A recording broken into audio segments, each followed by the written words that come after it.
Now, a film addressing homophobic and transphobic attitudes is being made in Sheffield. Members of the lesbian, gay, bisexual and transgender community in the city are creating the movie, which will be premiered in the autumn. It's being made as part of the social enterprise project run by E.D.E.N Films. Hi, have you got any spare time? Have you got any spare time? It's hard to get people with spare time. Do you want to be in a movie?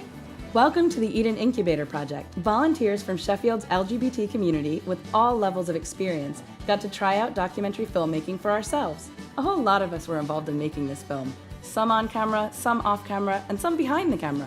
Well, I'm here basically tackling homophobia within Sheffield. And what are your views on homophobia?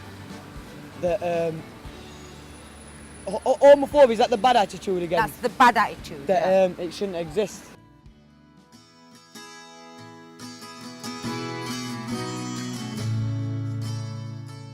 Have you seen any homophobia in Sheffield? That's a good question, actually. It's stuff like walking down the street holding hands with my girlfriend. You do encounter people, like men, coming up and saying, "Oh, do you want a threesome?" And yeah, just being generally gross. Have you ever witnessed homophobia in Sheffield? Not at all, no. Some of our regulars have experienced sort of homophobic hate crime outside on the streets, and then sort of come to us and spoken to us about it. I think the issue over homophobia is the same issue over misogyny, race, age phobia. Between 2008 and 2012, 133 LGBT hate crimes were recorded by South Yorkshire Police. Many more go unreported. The Gay British Crime Survey 2013 reported that 1 in 6 lesbian, gay and bisexual people have experienced a hate crime or incident in the last 3 years. 1 in 10 victims experienced a physical assault. More than 3/4 of victims did not report what they had experienced to the police, and 2/3 didn't report it to anyone. I do remember when I did come out, a lot of my friends kind of disappeared, you know, and I didn't know whether that was because of my sexuality, because I came out. So have you known gay and lesbian people your whole life? Yeah, even back home, they're there. Where are you from? I'm from Zimbabwe, but I lived in South Africa many years. So I first see them in South Africa, and I love them. My son, I would say that he is homophobic because he doesn't understand about homosexuality. You know, it's been in the society for it to be wrong. Tried to explain to him on a level of like racism, because that's a prejudice within itself. I was basically explaining to him that if someone approaches you and disrespects you with regards to the colour of your skin, then they're being racist towards you. It's not acceptable, it's not right. It's about equality for me. In a survey for Stonewall, children with gay parents said that lesbian, gay or bisexual people or families are never mentioned in schools, and they find this difficult and it makes them feel invisible. Sometimes this means they don't tell people they have gay parents. They're worried about what may happen if other children know they have gay parents. This is stressful, and they wish they could tell other people about their families. Children with gay parents want their schools to talk about different families and stop homophobic bullying. This would make them feel more able to be themselves in school. And do you know anything about transphobia? Transphobia? No, go on. One of my bosses was transgender, and he would dress up in a dress, and he had some operations so he could be female, but he still had his voice because he was worked in radio.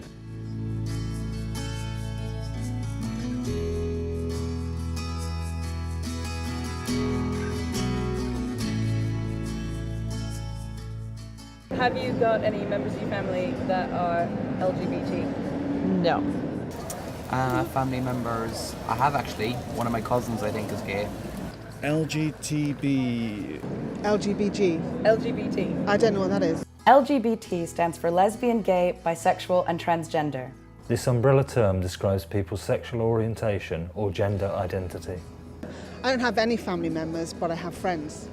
When we talked about the film, and as we started interviewing people, we realised one of the themes that kept coming up was families. The families we grew up in, our family of friends, and our Sheffield family. Family to me is everyone around you. So I don't think it's necessarily just your relatives. I would class my friends as my family. So it's everyone who kind of supports you and loves you that you can spend time with. I'd probably describe family like that. It's about unity, working together, love, acceptance, being there, supporting one another. The family I had when I was living a life of denial is a totally different family that I've got now. I was somewhat, well, very estranged from my sort of my parents and from my brother and sister. That relationship we've rebuilt, and we're really close now. Family to me is the people I care most about. So it's my family in Sweden and my really close friends, and Sid, my partner, and her family, the sort of core, the sort of gooey stuff in here. So my family's been an evolution, and you know, my housemate's got a little girl, and she's taken to me. She almost sees me as being a second mum, and even you know, a birth mum said that the other week. She said, "You're like a second. We're going away for a weekend," and she said, "Oh, you'll be all right with Nell. Nell will look after you because Nell's your second mum." Family, I think, is at the root of your being, your very being. In my early days, I was a social worker, and I worked a lot with very broken families. And it struck me then how lucky I was to have such a warm and caring and close family, especially growing up in Northern Ireland from the mid-60s through to the 70s, through all the troubles. We were very protected from it, and I'm very grateful to my parents for, you know, trying to give us as normal a life as possible.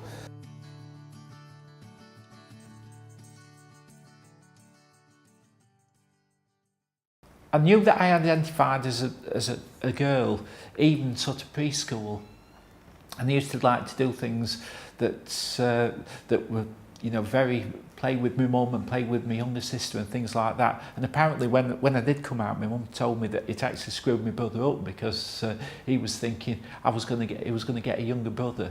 And at one point, about 5, he said, "I've got 2 sisters." My family, my dad. I told my dad. He had to accept it. I told my mum, she said I broke her heart. But end of the day, they have to accept me for me. I'm happy.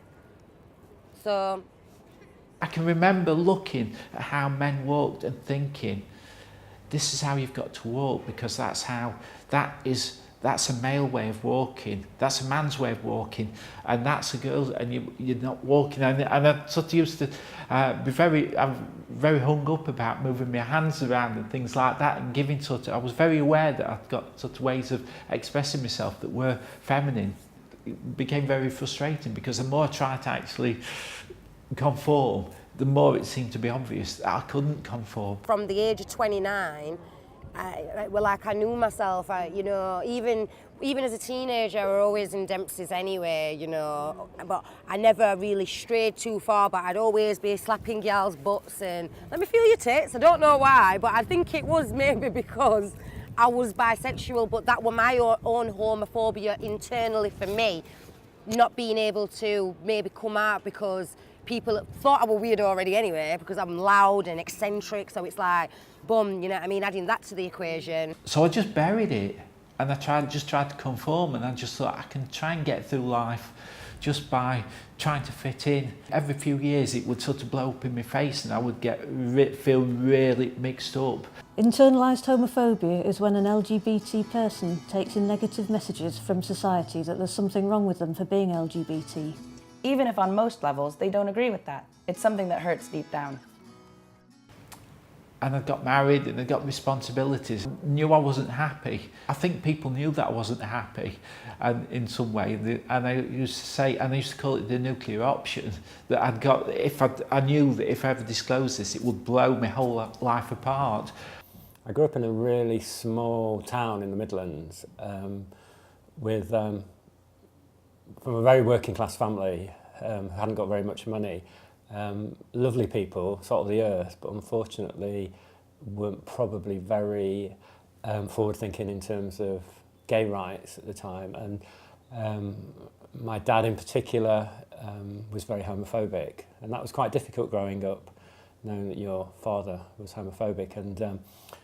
And one of the things that really I really remember about my dad was constantly saying all queers should be shot. While some LGBT people reject the word queer due to its use as a violent slur, others have chosen to reclaim it and use it as a source of pride about discrimination they've survived. Touchstone moment actually came. I'd gone with my son to London. He was doing something for his university studies, and we stopped in this really nice hotel. And it was one of these old Edwardian hotels with lovely sweeping staircases down it, and it was sort of like something out of a Hollywood film. And we'd been out and came back, and there were these tea lights, and it just, and we stood there at the bottom looking, oh, that looked lovely. And I'd got a vision of myself coming down this sweeping staircase in an evening dress, and it suddenly popped into my mind, the only person that's stopping you doing that is you. So what I did was I suppressed my sexuality because I didn't know anybody gay. I didn't have any opportunity to know that it even existed other than Larry Grayson or sort of very negative images. I had met somebody and met a woman, and I got married and I had kids, and I kept convincing myself, or trying to convince myself, that I was straight. But I know now that actually that's who I am and that's what I am, and I couldn't keep that down any longer, and that came out, and that had a traumatic sort of effect on me and my family, really. But what I did have was two wonderful children who were two wonderful daughters. So it was a difficult time, but you know, I don't regret being gay now, and I don't regret what I went through, because I think it makes you a stronger person. And it got to the point where I was considering, it wasn't a case of what I was going to do, it was how I was going to do it and when I was going to do it. And I was driving to work one morning, and I was in actual physical pain, thinking, I felt like I was burning on the inside, and I was thinking, I actually feel like cutting myself to stop that inner pain. And I got to work, and I was thinking, and I was walking up the stairs where I work, and there was a hatch over the stairs, and I was thinking, I could hang myself there. According to the Trans Mental Health Survey, the majority of participants, 84%, had thought about ending their lives at some point. According to Stonewall, 27% of gay men thought about taking their own life, and 33% of lesbians and bisexual women thought about taking their own life. I always had this great fear when I first came out that I would lose my children, and one of the things that happened when I first did come out was that I was threatened with not having my kids. That was really difficult, because I really, you know, my kids were my life, and I was threatened that they would not have time with me. And I always remember that I got given the name of a solicitor that had moved from London, who advised me, and she supported me in getting equal access and shared care of my children. And I remember saying to her, I haven't got any money, I've got no money, I hadn't got a penny. And she said, oh, well, don't worry, we'll sort it out. And to this day, that woman has never sent me a bill. My employer with the Derbyshire County Council, they got a telephone counselling service, and I phoned up and spoke to this woman, and it was the first person that I'd ever said how I actually felt. And I told her, I was on the phone for 3 hours, and she said to me, she said, can you get hold of some money and go and buy some clothes? And I said, yeah. And she said, well, on the phone, I want you to do that. Next week, I'm going to phone you back and see how you feel about it. Knowing that there was somebody there who was a trained counsellor, I think was crucial. And I think, you know, when you hear of the suicide rates amongst trans people and suicide attempt rates, I've never, I mean, they bandy all these rates around. I've never actually met anybody who's trans who's not thought about it. If somebody said to me, we can give you a pill, but it will give you a month's life, but you will be a woman's body, but a cis woman's body, then I would say, I'll take that. The Trans Mental Health Survey also showed that suicidal thoughts and actual attempts reduced after transitioning, with 63% thinking about or attempting suicide more before they transitioned, and only 3% thinking about or attempting suicide more post-transition. At primary school, I would be far happier in the corner of the playground with a group of girls playing what we used to call German skipping, which I don't think kids know what it is these days, but it's a form of skipping where you tie elastic bands together, or hopscotch. I never played football with the lads at school. I couldn't I just didn't feel I fitted in with them at all. And I think I was about 13 when I ran into my first gay man, strangely in a public park, and I discussed my feelings with him, and I realised that I was gay. I think I kind of knew that I probably also fancied girls as well as boys, but I felt like, well, if I've got a boyfriend and I generally, at the time I felt like I often fancy boys, and so I don't really need to tell my mum because, it might never become an issue. I might never have a girlfriend, so I might not. So why should I say anything? Why should I worry her now? Afterwards, having told my mum that when I found my girlfriend and we'd been together for a while, and she then said, "Oh, why didn't you ever say anything?" And I think maybe that's something, because I'm bisexual, that that I never thought. I thought, oh, I'd be able to get away with not saying anything and not coming out. Biphobia is prejudice against bisexual people and is a regular occurrence for many. It originates both within and outside LGBT communities and is a hidden problem. Common forms of biphobia include bisexual denial, for example, questioning the existence of genuinely bisexual men or seeing bisexual people as confused about their sexuality. Or bisexual invisibility, for example, assuming that people are either heterosexual or lesbian or gay, or assuming people's sexuality on the basis of their current partner. I have a partner who is called Barbara, and she is a home person like me because we've got 2 children that are severely disabled who are adopted. I always knew that there was children with disabilities that needed adopting, and I always knew that that was something that I could do, and it worked for me. So I always wanted to do it from about 20 or so. Now I'm wondering why I thought that was a good idea, really. No, seriously, it's been brilliant, and we've made ourselves a family out of nothing, really, and my partner came along and made it complete, so we're really happy. It wasn't until I was 22 that I finally made contact with the local support group and discovered there was actually a meeting place, a coffee shop that was opened every Saturday night with an attached disco, and the only way you could get in was by somebody else bringing you to it who could identify who you were. So it was like knock 3 times and a little shutter in the door opened and you had to say who you were, you weren't allowed in. So it was an incredibly closed down society. So I knew my family were going to come over to England for graduation. So my mum and my dad, who both divorced, and my nan as well. And I really wanted Sid, my girlfriend, to be part of the graduation. It wouldn't have felt right to not have her there, and also I didn't want to lie to my family and say that she was just a friend. So I emailed my family and said that I'd found someone I really cared about and that person was a girl. And they emailed back. And I think my mum quoted the Beatles, and she said, "All you need is love." And that was really cute. When I met Barbara, she was a Methodist minister and had been for 15 or so years. She's now been a minister for 20 years, and she's been a Christian for most of her adult life. And she's experienced a great deal of difficulty from within the church. When she decided to move in and enter into a civil partnership with me, she decided that it wasn't going to be compatible at that time with the reaction that she would get, so she left her job to do that. And since then she's been working as a groundbreaker, really, within the Methodist and Christian movement to open up people's minds within the church.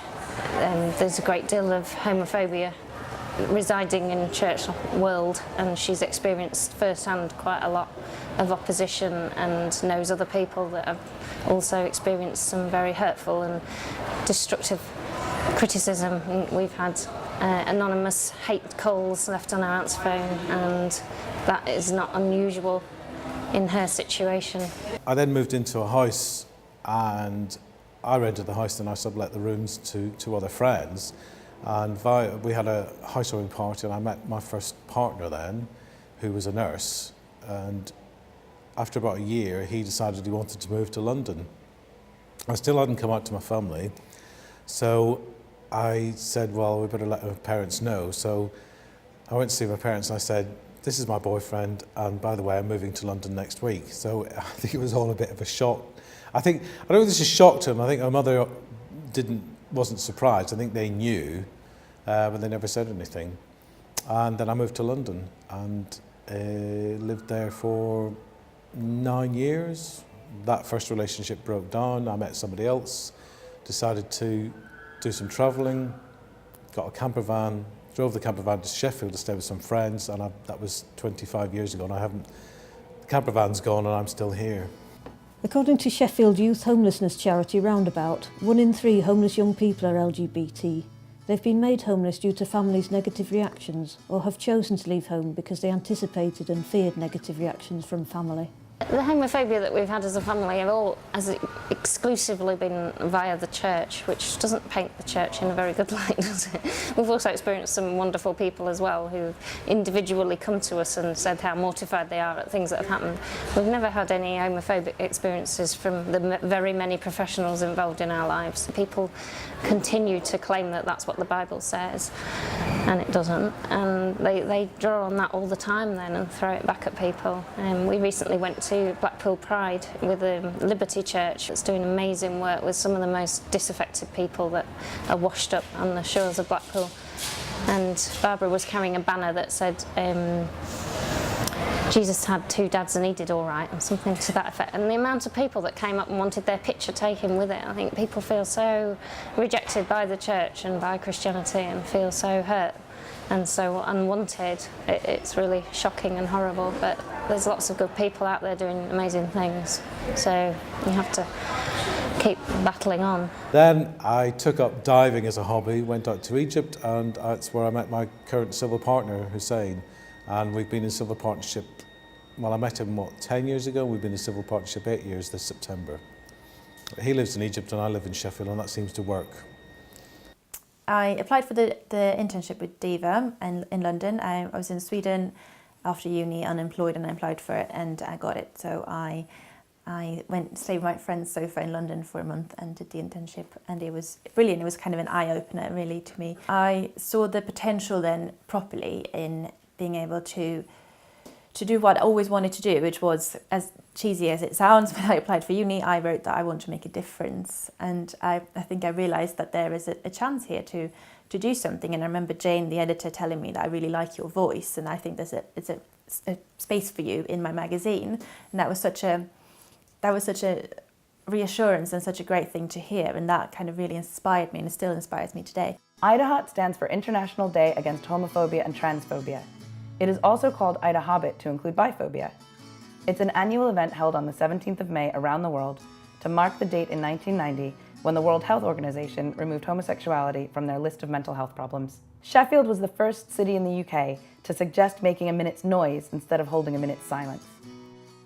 I'm here as one of the speakers to let people know that it's okay to be who we are, and just to make loads of noise and let people know that it's okay to be whoever you want to be, whatever gender, whatever sexuality. As opposed to a minute's silence, we do a minute's noise, because people who are LGBT+ have been kept silent for so long on everything we believe in. So it's kind of to fight against that and be as loud as we can and let everyone know that we're here. Today, as we mark the International Day Against Homophobia and Transphobia, it's tempting to think that the battle might be won. But so much remains to be done in securing the rights for gay, lesbian, transgender people, ensuring that we can live our lives free from violence, intimidation and secrecy. We stand in front of you as the youth of today, a mix of LGBT young people and straight allies, stood side by side with one clear message: be yourself.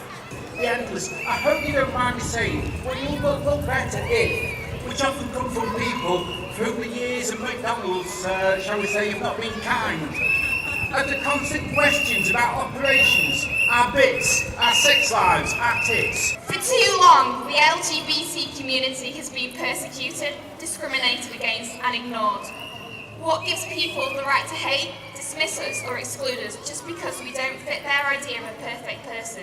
Being LGBT is not a lifestyle choice, but homophobia, biphobia and transphobia are choices. Trans somehow always seems inferior.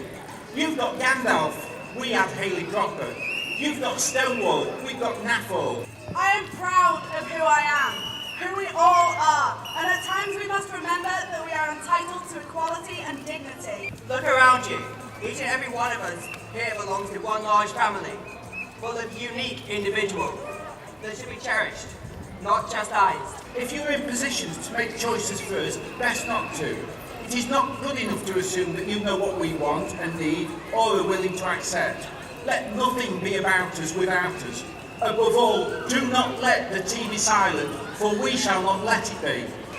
If everyone howled at every injustice, every act of barbarism, every act of unkindness, then we will be taking the first step towards a real humanity. In 5 seconds, I want you to take a first step towards a real humanity. 5, 4, 3, 2, 1, make noise!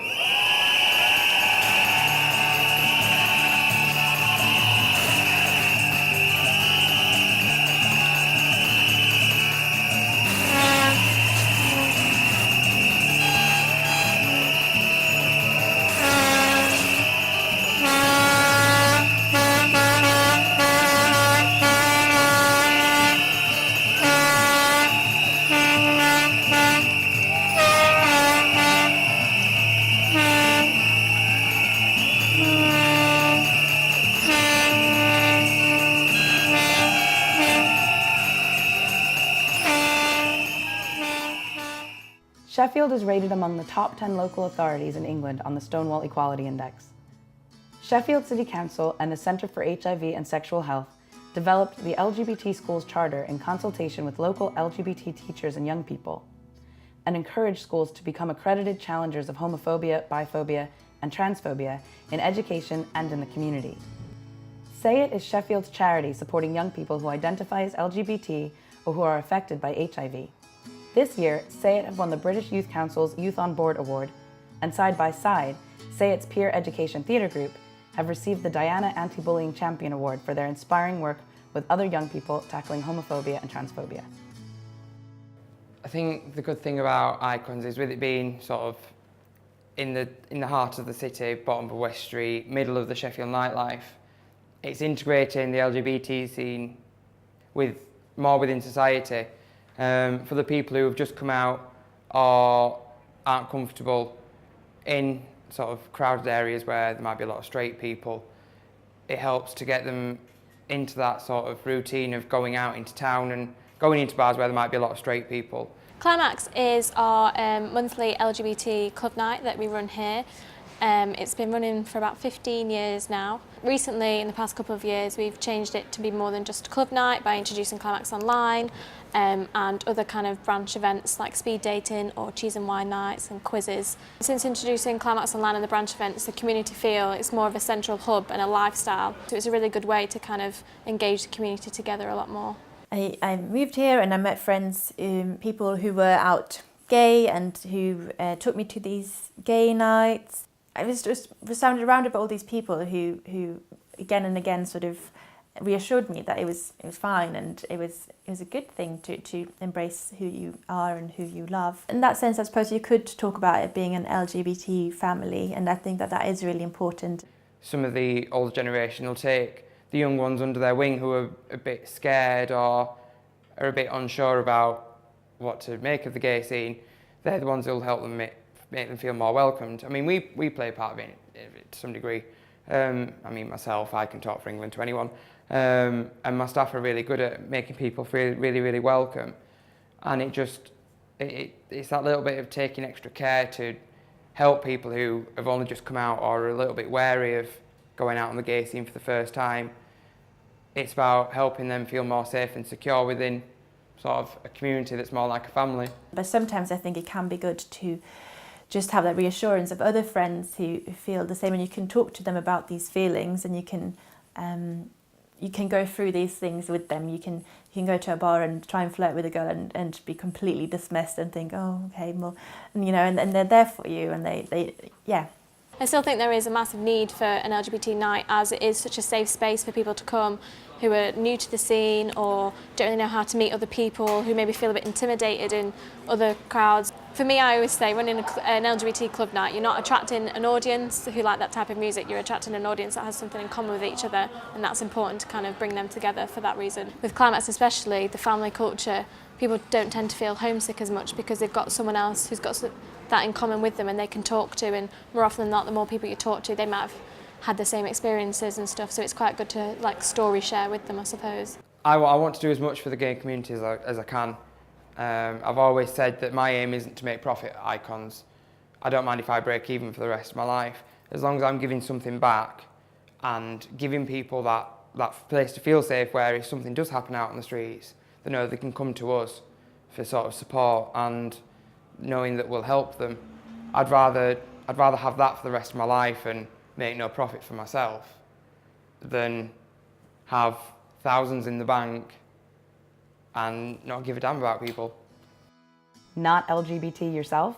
Here are some tips for allies. Educate yourself. Find out about what it's like to be LGBT, like by watching this film. By watching our film, you're already doing something to help. If you hear homophobic, biphobic or transphobic language, say something. Read about LGBT culture and history.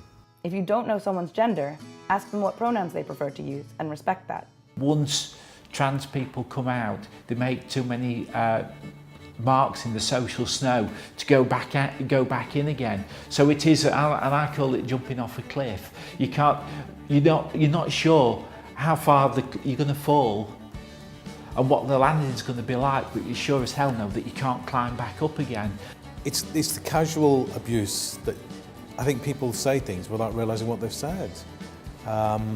It's quite horrifying how people just pass comment on you in a way without thinking that you could be insulted by it or that it's actually very rude. It isn't a choice. When it comes down to it, there is no choice. Somebody that's got to this point where you're actually transitioning, the choice is often, as I've referred to earlier, it's probably to live or die. And by actually saying to somebody, you've made this choice and that's a lesson, there is another way of doing it. Well, if there is, I wish they'd tell me what this other way is. For me, it's what has it got to do with anybody else? You be yourself. If you're not yourself, you will never ever be happy. So those people who are homophobic, get over it, enjoy your life, leave everybody else's alone. Live and let live. The young people from Say It were...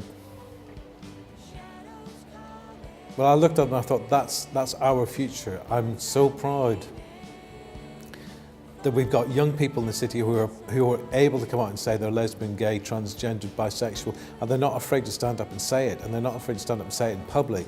And I think that bodes so well for the future of this city, that we have these very forceful, very open young people. What would you say if you, because right now, you could say something about it. Stop doing that, because everybody is equal. Don't expect your LGBT friends or relatives to have all the answers. It's a big community, and people have different experiences and different lives. But chances are, families like yours are a bit like families like ours. Thanks for watching. Why did you want to get involved in the project? Because I wanted to understand what media was about, the editing, I've gone through the presenting part, using Final Cut Pro, I absolutely love it! That hair is incredible. You've got it's a wig! Oh, is it? Yeah. I'm like, is that real? I'm the Nicki Minaj of Sheffield. With regards to coming out, when I left high school and went to college, I saw that as a fresh start for me. I mean, growing up in Barnsley was tough. And I went from one of the roughest schools in... Ria! It was really hard coming out. Just talking about coming out and you flushed the toilet. Hi, I'm Bella and I'm bisexual. Hi, I'm Bella and I'm bisexual. Don't use that. Outtakes. Okay, so do you know what LGBT stands for? LGBT. LGBT. Could you tell me? Lesbian, bisexual, transgender, and bisexual. Gay. Sorry. But it's lesbian, gay, bisexual, transgender. Lesbian, gay, bisexual. Same order. Okay then. Could you tell me? Okay, well it stands for lesbians, bisexuals, transgender, and gay. I've done it wrong again. So, do you know what LGBT stands for? Could you tell me? Right, it stands for lesbians, bisexuals. Oh, I've done it again! LGBT. Lesbian, gay, bisex. Wait a minute. Lesbians, gays, bisexuals, and transgender. Without the S's on the end. We use them as adjectives, not nouns. Transgender. Bisexual, transgender. And bisexual, transgender. Okay. After this, then you can shoot off.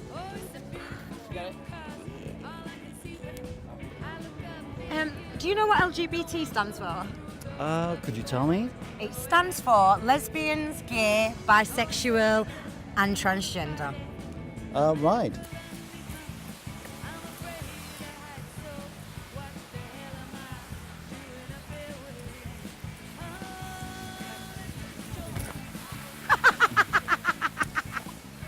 Welcome to Sheffield! Welcome to Sheffield! Welcome! We welcome you! A hot dog from one of the finest hot dog stands in Sheffield.